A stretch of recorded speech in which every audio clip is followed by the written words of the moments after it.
తిరుమలలో మళ్లీ చిరుతల సంచారం భక్తులకు భయం కలిగిస్తోంది. అలిపిరి నడకదారిలో అల్వార్ విగ్రహం దగ్గర 2 చిరుతల్ని భక్తులు గుర్తించారు. ఇనుప కంచె అవతల గుబురుగా ఉన్న చెట్ల దగ్గర 2 చిరుతలు కనిపించాయని చెప్తున్నారు. భక్తుల అరుపులతో అవి అడవిలోకి పారిపోయాయి. 2 చిరుతల జాడ తెలుసుకునే ప్రయత్నంలో ఉన్నారు ప్రస్తుతం టీటీడీ విజిలెన్స్ సిబ్బంది. వాటి కోసం వెతుకుతున్నారు. గతంలో ఈ ప్రాంతంలో చిరుత సంచారాన్ని భక్తులు గుర్తించలేదు. తిరుమలకు వెళ్లే భక్తుల్ని చిరుతలు బెంబేలెత్తిస్తున్నాయి. అలిపిరి నడక మార్గంలో పదే పదే కనిపిస్తూ వెన్నులో వణుకు పుట్టిస్తున్నాయి. కొత్త ప్రాంతంలో చిరుతలు కనిపించడమే ఇప్పుడు భక్తుల కలవరానికి కారణం.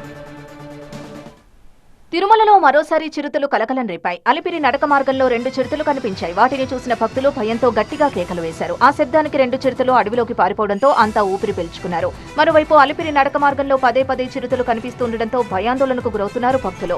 ఇక విషయం తెలుసుకున్న ఫారెస్ట్ సిబ్బంది అప్రమత్తమైంది. స్పాట్ కి చేరుకుని చిరుతల జాడల్ని గుర్తించే పనిలో పడ్డారు అధికారులు. భక్తుల్ని కొండపైకి గుంపులు గుంపులుగా పంపిస్తున్నారు. నడకదారి భక్తులకు ఎటువంటి అపాయం జరగకుండా అటవీ శాఖ అధికారులు అప్రమత్తమై తగు చర్యలు చేపట్టారు.